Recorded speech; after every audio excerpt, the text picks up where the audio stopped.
Hello, Bri, and welcome to the Private Practice Elevation Podcast. I'm excited to have you on today. How are you doing? I'm good. How are you, Daniel?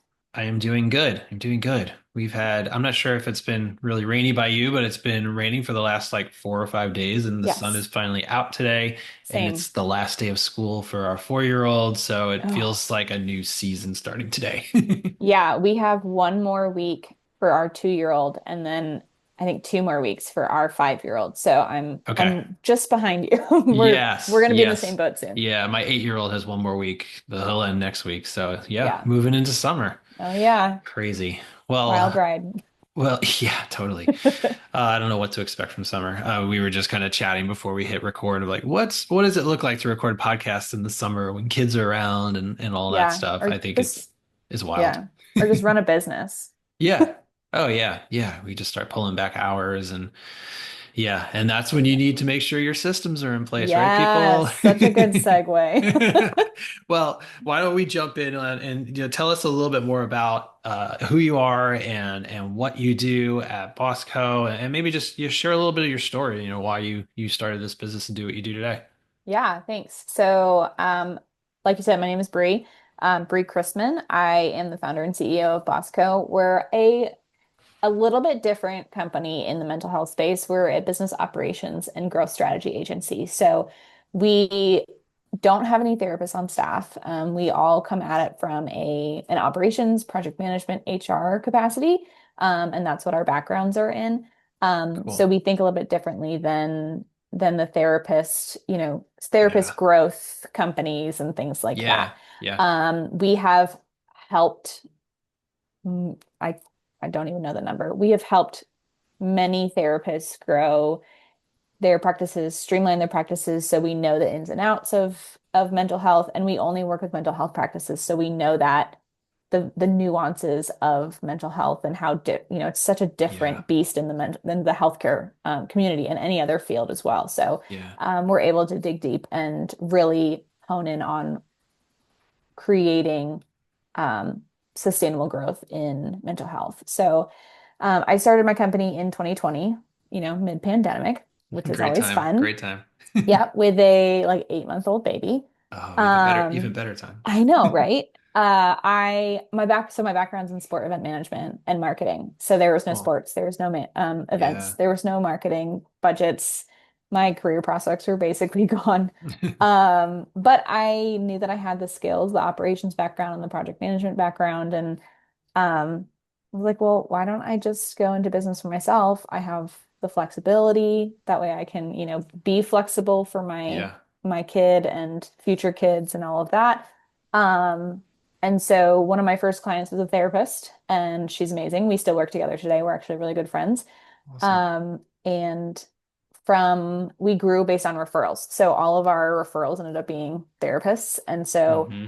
by 2023, our basically 90% of our client roster was therapists. And so we decided to do like a controlled burn of the company, which is a fun thing if you've never gotten to that point in business, is Yeah. you kind of hit that 3 to 5 year mark and you're like, I either need to burn it all down or pivot or a little Yeah. bit of both. Yeah. And so we hit that point and we pivoted, we rebranded, we went solely into mental health. We let go of a lot of clients that weren't mental health. And yeah, that's kind of where we are today. That's awesome. And Yeah. tell me a little bit more about kind of the specifics of being a operations Mhm. manager, coach, all of that. What are some of like the key things that you help your clients with? Or some of maybe we start, what are the key challenges that people come to you with?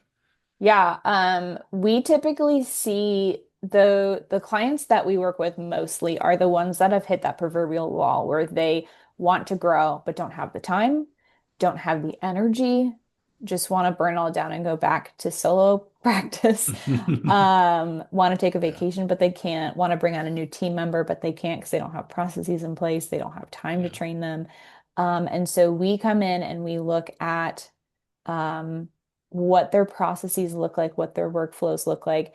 Um, and when I say processes and workflows, I'm thinking, what are you doing with billing? How are you scheduling? What does your email inbox look like? Who is communicating with who and how? Mm. What does your client onboarding look like? What does your marketing look like? And so making sure that all of those processes are streamlined and also standardized so that way your clients get the same high level of care across the board. Because Yeah. it starts with the first email. If you have an admin person and the emails are kind of stingy or like, hit or miss, if you get a bad, especially mental health, so many people, it takes so much for them to reach out. It's not like, oh, I have a cold, I'm just going to call a doctor. Right. It's so much just to get that initial email out. And then if you don't get a response back in a timely manner, or you get an email that's kind of like a weird vibe, Mm. you're not gonna sign on for a consult. You're not gonna Right. sign on, you're not gonna put your wariness and your hesitancy in those people's hands. You're not gonna feel safe. So Yeah. having that, building that up and making sure that it is standard, it is customized, because you can be standard and customized and still be personable. Yeah. But making sure that you're maximizing what you already have before you add on. Because, as we all do as business owners, we will have shiny object syndrome. Yeah. And we are like, oh, this software will work perfectly, or this software Yeah. will. It's kind of like, with mental health, like, oh, I'm going to try journaling and then meditation and then yoga Hmm. and all of this stuff. And you're like, no, Yeah. you actually have to fix the problem. Like you have to go deep and look at the problem, not try to put band-aids and mask. Yeah. Yeah. So our services, we work with solo practices all the way up to group practices of like 30 plus clinicians. And we do kind of everything in between, day-to-day admin operations support, which could look like helping you with your inbox, helping with payroll, things like that, all the way up to fractional operations management practice director. That's actually, I just totally um, gave myself away, but that's a new service that we're building out right now Awesome. is fractional practice directing and operations director. So Yeah, that's awesome. yeah. It's so needed. And like we at Private Practice Elevation, I think our kind of sweet spot is working with that practice owner who maybe has like one or two people on their team Hmm. and is looking to like really scale up. Yeah. And I mean, I even saw it in my wife's practice when she started scaling of just how stressful it started to get Yes. because we realized, oh, there needs to be more systems and more things in place. And so Hmm. why don't we kind of start, unless you have a specific place you want to start. I'm thinking No. like this is where my mind's going. Yeah. Start Let's with do it. like let's talk about like what are some of the key things that people need to think about when they're in that space of like, oh, I would really like to hire some other clinicians uh someday. Like on that, when we're talking about processes, we're talking about systems. What are some of the things that people can start to think about and put in place so that when they start down that road, they don't break it or break themselves with Yeah. stress and burnout? Yes. Yeah. So I'm sure you've heard that saying, it's like, how do you eat an elephant one bite at a time? Yeah. But you have to know what the elephant is first. So when we do like growth audits and stuff for people, we're like, okay, what do you want your life to look like in 5 years, three Yeah. years, 1 year? And we work backwards. So Hmm. if you want like 5 offices with 10 clinicians each in 5 years, like, okay, that's great. What do you want your life to look like in 3 years? And then 1 year. And then, okay, we need to work backwards. So eventually, at the 5 year mark, you will need a clinical director. You need a practice director for at least, I would say one per location, if not, one for every two locations. Hmm. Um, Before you'll need processes in place, you'll need standardization, you'll need making sure that all of your processes are locked in. You know exactly what steps there are for clinician onboarding, for client onboarding. You'll probably need an HR manager. And so working our way back, it's like, okay, what's the first step of that? Yeah. But keeping that vision in mind, so every single decision you make starting today is working toward that goal. Hmm. So the easiest thing can be doing an audit and looking at your expenses, doing an expense audit, because something that everyone forgets, even myself, is profit equals revenue minus expenses. It's not just bringing in new clients, bringing in new whatever, bringing, doing marketing, and which is marketing is super important, of course, doing referrals, outreach and everything.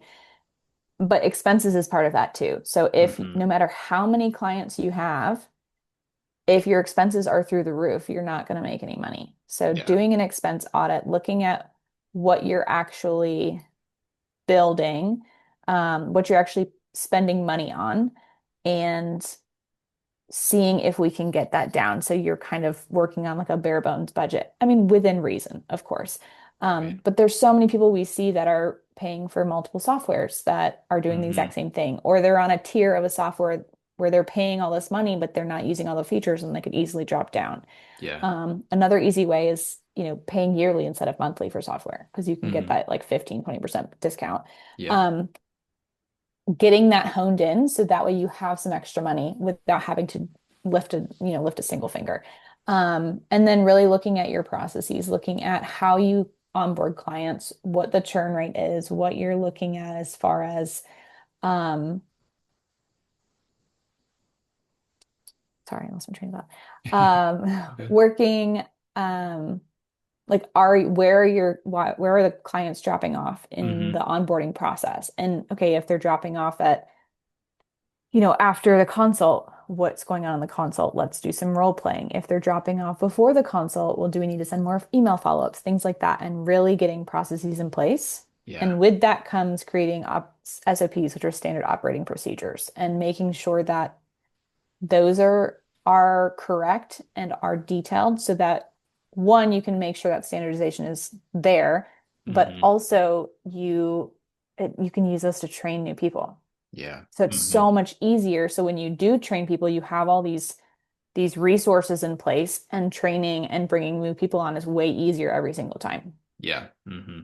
So that's, as you're growing, those are the things you kind of want to have in place of making sure that it is easy, easy to do.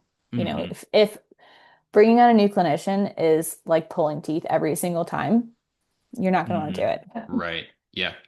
So yeah. And then, Yeah. obviously having a pipeline of a tried and true way to bring new clients into, because of course it's expensive to bring on clinicians. Hmm. It's because, how Yeah. many months does it take to get them to full time? And Hmm. until they're profitable, it's just a drain on your Yeah. expenses. So Yeah. making sure that goes into, websites and marketing and, are they going to Right. take insurance and things like Right. that. So really knowing all of that too is so Yeah. important. And I know all of that seems very overwhelming. I was gonna say So much. I'm like, that's a lot to unpack. It's a lot to it is a unpack. lot to unpack. And But but it's yeah. part of being a business owner, which is the thing is Yeah. mental health, people that, go into mental health, it's an amazing career. And there is Hmm. no business courses in Right. any part of that, Right. that Yeah. education. So Yeah. it's, you're kind of learning on the job. Yeah. But I love how you broke that down, like starting with like that's a great starting place, that audit. And I'm even thinking for myself and like my own business. I'm like, oh, I need to spend some time doing this. Where do I want to be in five Yeah. years? I've got ideas that float around, but to get it down on paper and like really think about that, that Yeah. can really help you sort of divide this up into, okay, right now I need to be focused on these, three things in this year. Yeah. And also just, yeah, tying that back to profitability, like you mentioned, I think Mhm. that's huge because I've seen people, they're like, oh, I just got to add clinicians and then I'll be profitable. Like that, if you're not Yeah. profitable now and you're kind of looking at that, looking at those numbers and making sure your margins are right, you'll just keep growing, but you'll be adding more complexity without adding more profit. So I Yes. love how you tied that to that and like thinking through like systems.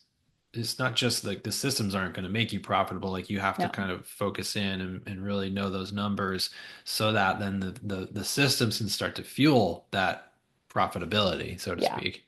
Yeah, exactly. I mean, and the thing is too, and we've seen this with clients that they have a group practice, and the profitability, like the margins are just not enough to be sustainable, especially with Hmm. all of the stress levels. Because you're thinking, yes, money capacity, but also mental capacity. If you are spending all of your time managing your team or dealing like if one clinician has higher needs clients and you're Yeah. constantly dealing with that and the profit margins aren't there, what's the point? You're literally just running a business to run a business. Right. And Yeah. that's exhausting. Yeah.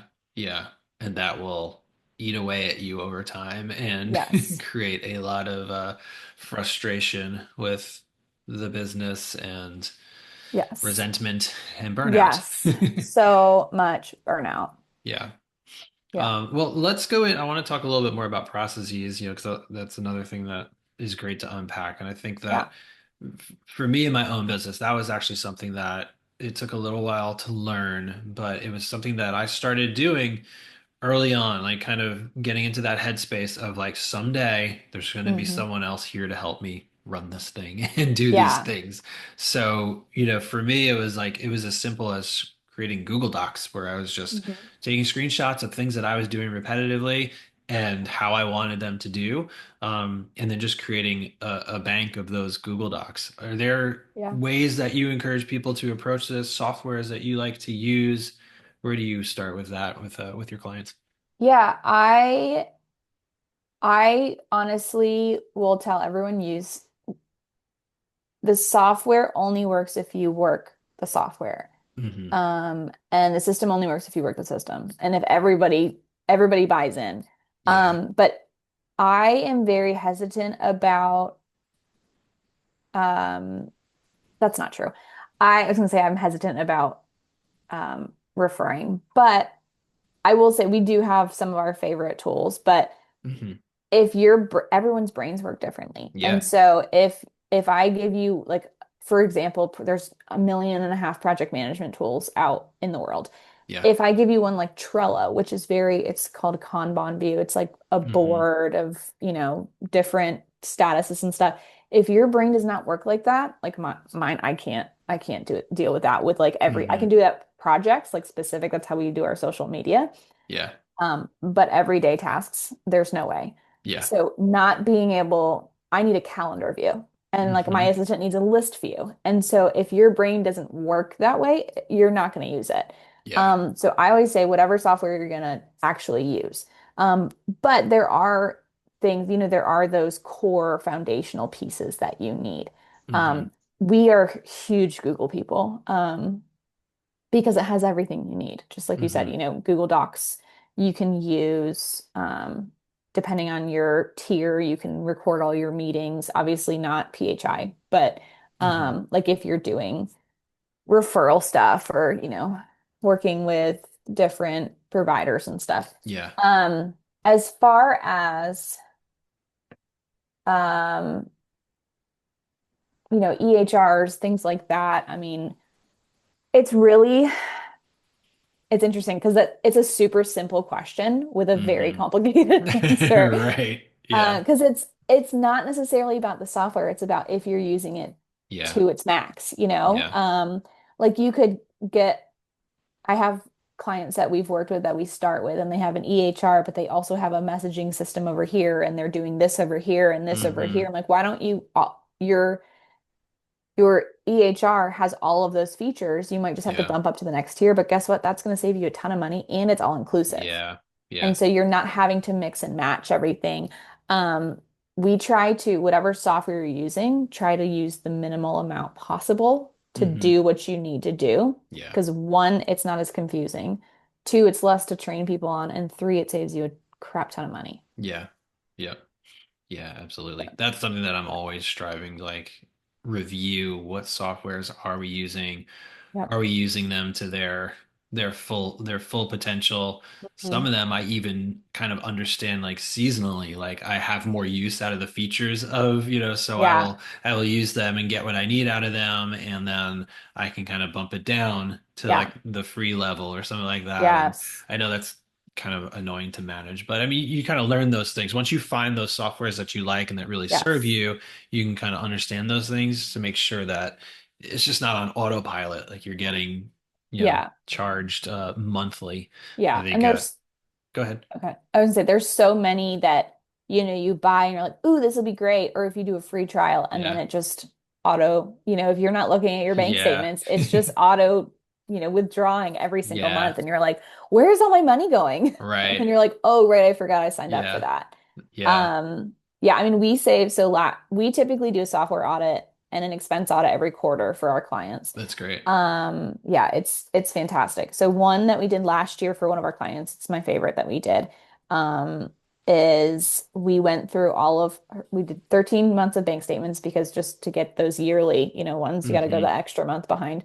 Um, and just it didn't take that long. It sounds like a lot, but we just scanned and then we Hmm. just like wrote down on a spreadsheet which software. And then once we have that spreadsheet, we can just use that for the next quarter and the next Yeah. quarter and add anything extra. Um, but just by canceling addition like duplicate softwares, dropping down, I think two software um pricing tiers and Yeah. then switching one to yearly, we saved over 3 grand a year. That's great.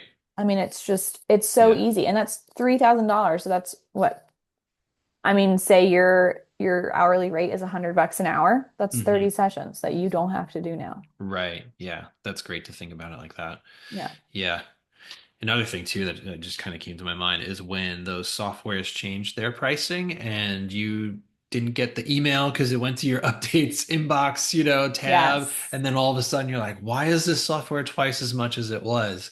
I had that Yeah. happen recently to us. I was like, okay, we're getting off of this. Like, Yeah. yeah. Yeah, it's Well, crazy when they do that. yeah, yeah. Well, what are if there was like one process that you would want somebody to really standardize and, you know, put down, whether that's in a Google Doc or Mhm. like, some other software, record a video of and hand it off to somebody else. Like what's like the first one that you really want people to do? Client onboarding Yeah. every single day, Yeah. twice a day. Hmm. I That is by far, I think, the most important process you can have. Yeah. Because if you don't have clients, you don't have a business. You don't have Yeah. a practice. Yeah. And so having a really locked in, honed in process where you know how many follow-ups, what they're doing, each step, and you can actually Hmm. track where people fall off on each step and hone those in over time. Yeah. The conversion rate goes up so much. Hmm. Yeah. And it's so easy, again, to train people. If you bring a new clinician on, you just have to update some email templates and it's the same process. Yeah. It's so easy. And then that way, it if you're converting more leads, it's a trickle effect in every single operations is just it Yeah. touches everything. Yeah. So if you're converting at a higher rate and you're bringing on more clients, that new clinician fills up faster, which means they're more profitable faster, you're Yeah. losing less money. It's Hmm. just you're able to bring clinicians on faster, you're able to grow faster, you're able to get those 5 practices in 5 years or 5 locations in 5 years, going back Yeah. to that. Um, so yeah, it's that one is hands down, I think the most important process you can have. Yeah. Yeah. So for folks listening, that means really like looking at what are those specific steps that someone Yeah. has to go through in order to be in your office for that first session or online, for that first session Yeah. and start really documenting and tracking it and maybe Yep. even thinking through like what are the gaps? What are some things you could do Hmm. better? And Yeah. then with the intention of handing that off, right, to like a intake coordinator or something like Yep. that. Yeah. Yep. We think of the client onboarding process as lead to first appointment. So Hmm. that starts with your website. Yeah. I mean, if people see you on Psych Today or Alma or wherever, Hmm. and they go to your website and your website's kind of like, or they can't find where to, schedule that first consult or first session, Yeah. they're not going to book because Yeah. there's 1,001, therapists they can go with.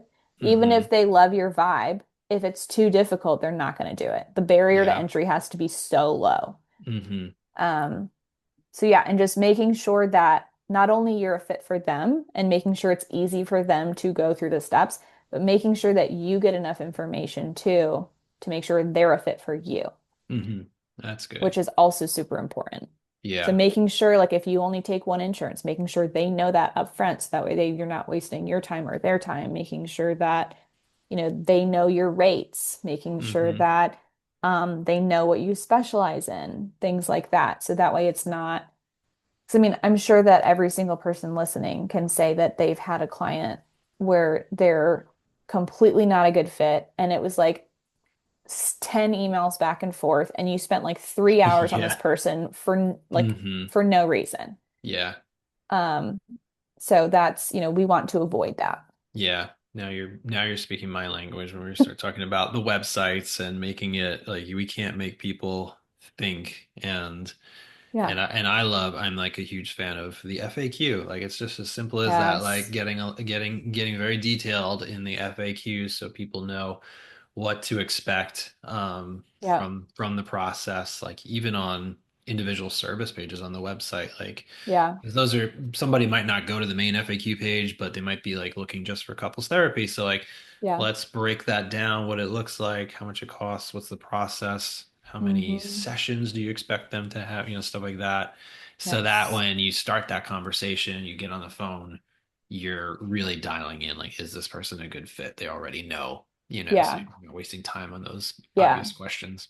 I love that you said that is knowing the process, because that is also when people, we found that with mental health, and I mean, I've done countless therapist searches on my end just personally, Hmm. and like for my family and stuff. And we it's so it's so much easier, and you feel so much more supported when you know what to expect. Yeah. And so having that, knowing, okay, once you fill this out, then you're going to be doing this and this will happen. And so Hmm. knowing what that process is, you're like, oh, okay, I know what to expect. I know when to expect an Yeah. answer and all of that. That's huge in having Yeah. that communication, whether it's on the website or on, your scheduling page. Or we do something that's apparently slightly controversial, where we do an interest form before the consult.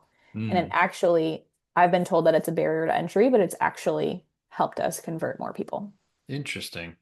Yeah, that's very interesting. That's actually something that we're starting to do at PPE is we're Yeah. building an assessment so that people can, kind of assess where they're at in their Yeah. online marketing journey, which I think is going to be a helpful piece of content or a process for people to go through. But it also lets us know, like, are you in a good place to work with us? Yeah. Because if we are, and I'm gonna try to segue this into like, into therapy practices, but if Yeah. we're taking every client, who comes our way and we're realizing, oh, you probably weren't a good fit, then we're doing them a disservice. And we're also Yep. doing our other clients a disservice because we're spending time on a client that maybe we weren't a good fit for. So, Yeah. you know, And s- future clients that don't, like, if you're on a wait list. right. Yeah. Yeah. Yeah, exactly. So, I do like that idea, especially when you really hone in like who is your ideal client Yeah. because it it it's a service to everyone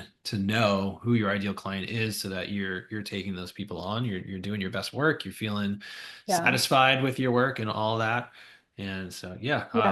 I like that idea. It's Yeah. And controversial. yeah, right. It weeds out. It's funny because we had one client that we implemented that for, I don't know, a year and a half ago, and Um, and she would 100% agree with it. She's very ADHD and very like, "Ooh, I need to do this and this and this Mm, and this," instead of like just yeah. sticking to what we have and like what's Yeah. working. And so this person told her to take the interest form off because it was a barrier to entry. And she asked us, and we were like, we don't think it's a good idea. She asked her web person, he's like, I don't think it's a good idea. And she did it. And she's like, I'm going to trial it for 30 days. And the amount of random people that came in for Hmm. leads that weren't a good fit, Yeah. that weren't weeded out automatically by the form, and the amount of back end work, Hmm. our hours because we do operations support for her, our hours doubled in Wow. that month. So that's more that she was paying, and also more time that she was wasting on consults that weren't going to convert because they weren't the Yeah. right people. And Right. so she's like, oh, okay, yeah, we're going to put it back up. It's like, yep. Like, I'm glad that you saw that. Yeah. Also, now is a good time to remind you to trust us. And we Yeah. know what we're doing. Yeah. But it is, I think it is interesting. Like, it is good, like, we do this all the time with marketing. It's like, oh, let's test this. Yeah, that You A/B know, you testing. can give it a test. You know, I know she went against the advice of of the people around her, but you know, it still is a test. Yeah, And so tell me about that. I'm just curious. Like, tell me. yeah. So the process is, so it's like, okay, you're interested in therapy with, you know, whatever their name is.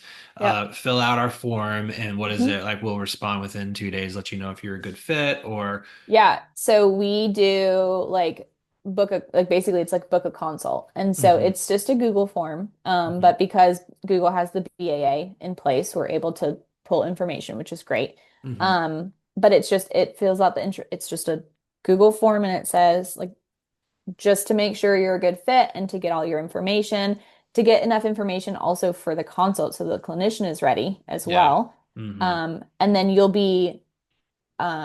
get a link to schedule your consult. So they fill it Hmm. out and it's the traditional name, email, phone. We ask for birth date we just ask for age, Yeah. just to make sure if they're a minor. Hmm. Um, and then we ask a lot of questions that are easy to answer for them, but gives us so much information. We Right. ask what state they're in Yeah. to make sure that, they're not in a state that the clinicians aren't licensed in. Hmm. We ask what their insurance is to make sure, because for the one practice that we built this on. Like she's my guinea pig. She's the first therapist that I brought on. She's always like, "Yeah, try out anything on us. It's great." Awesome. Because she gets, first, Hmm. she gets the benefits of it first. Yeah. Um, we ask like her clinicians use Alma and they're typically just Hmm. paneled with like one insurance panel. Hmm. So we'll say like so and so is on Aetna, so and so is on UHC and Optum. Um, and so asking what their insurance is, asking Yeah. which clinician they're interested in seeing. And then we have an opt-out just letting you know, like, hey, we do not accept Medicare. And you said you have to confirm that you do not take Medicare, and that Yeah. covers Yeah. that legal thing. Hmm. We ask if they're responsible for billing because we have it's a therapy practice that's all women and in New York City, and they attract a lot of college age women Hmm. who are using mom and dad or grandparents' cards, and we've gotten in some issues Hmm. where mom and dad don't know they're using the card. And so Oh, wow. very much we've created a plan in place where it's, if it's third party billing, we have all the Yeah. forms that they have to fill out. So it Hmm. asks if they're responsible for billing or if somebody else is. Um, we ask what their preferred dates, like days and times for um, sessions are, so that way we know, okay, well, they don't have availability. Ask if they're looking for telehealth or in person, those types of things. And then once they Hmm. submit the form, they get automatically redirected they use Simple Practice, to where they can schedule their consult. Cool. And so from there, Hmm. the admin team will email saying like thanks for scheduling, or if they fill out the form but don't fill out schedule their consult as Yeah. people do. We send them reminder emails Hmm. letting them know, like, hey, just a heads up. And then once they schedule their consult, they go through that process. The clinician handles it. The clinician will send them an email and CC our admin team. Um, and it has all the information they talked about in the consult. So you're located in this state, this is the rate, or you're using Alma, you're using your insurance in-network Hmm. benefits. But it's all the information that the admin team needs to know to onboard that person. Yeah. But also it's confirming in writing that the person agreed to the rate and all of that. Hmm. And then once the person comes in and says, yes, I'm ready to go, then the admin team takes it, onboards them without Hmm. having back and forth. Yeah. It's very streamlined. And then making sure that their paperwork is in. We have checks and balances every day, audits and weekly audits and things like that. So Hmm. um, and we have that practice owner is wonderful, and she's done like role playing with all the clinicians to make sure that all their consults are super locked in. We Yeah. got them down to 15 minutes, where the client feels supported and like ready to go, but also Hmm. gets the information they need Yeah. It's on both great. sides. Yeah. So, Right. and our churn rates are pretty low as far as clients dropping off after, 3 or 4 sessions. And I mean, we have clients that have been with the practice for 4 or 5 years. It's And the great. conversion rate is pretty high as well. Yeah. So Yeah. and everyone feels supported. Yeah. The clinicians, the admin staff, Hmm. the clients, like they are supported in every way possible throughout their entire process. Yeah. And all of our emails are templated, but they're all very personal. They're all very Hmm. um, very kind and conscientious and Yeah. like welcome to the practice. We're so happy to have you, things like that. Yeah. Because it's true. But Yeah. if they have that sense of safety and sense of welcome and support through the Hmm. entire process, regardless of who they're talking to in the practice, whether it's a clinician, the practice owner, the admin staff, Yeah. then they're going to be happy. Yeah, that's great. Thank you so much for taking us through that Yeah, of process because I'm course. sure that gives people like so many ideas. Yeah. They're just like, oh, I can tighten this up, or oh yeah, you can do that, or maybe I want to implement a interest form instead of Yeah. just having people just schedule, Yeah. blindly, and you get it on the phone, and you don't know anything about them or why they're coming to you, and I love Hmm. that because everybody's on, so everyone's in the know. There's, Yes. whether that's the intake coordinator, the admin team, the onboard people, or you as a Yeah. therapist, everyone Yeah. knows why this person is here and a little bit about them. So that's great. It Yeah. just helps you serve better. Yeah. And going back to your testing, this stuff has been tested for the past Mm. 5 years. Like this is Yeah. what we do. And so we tweak it as needed and we make Hmm. sure that it's honed in. And it's a tried and true process that we have Yeah. implemented that in pretty much all of our clients. Hmm. And we've seen nothing but growth from it. So That's awesome. yeah. Awesome.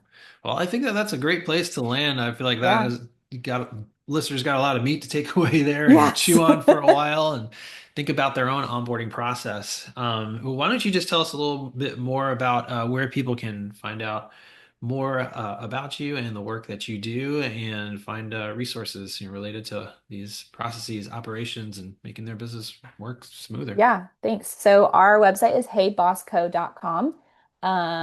And that has everything about our services, about us, our values, our team.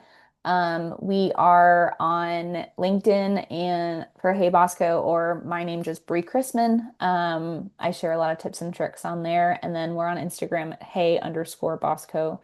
And then we are launching this summer a digital store, which will have all of our freebies, but also templates. So if you're trying to DIY stuff, we love a DIY. Um, it'll be email templates, it'll be SOPs, it'll be Cool. like how to, set up a communication process with your team. It'll be document templates, things like that, that really Hmm. will make your life easier, that we don't have to start from scratch. Awesome. Um, but yeah, and our blog is chock full. We do at least one blog a month, and it's chock full of information and all of that. So Awesome. same with our newsletter. So all of it's on Well, our website. all right. Well, we'll put that in the show notes and people can find that. And just want to thank you for your time, Bree. It was great connecting with you and Yeah, learning thank more you. about what you do. And I think you shared a lot of great just insight and practical things that people can apply to their private practice. So thank you. Awesome. Thank you so much for having me, Daniel.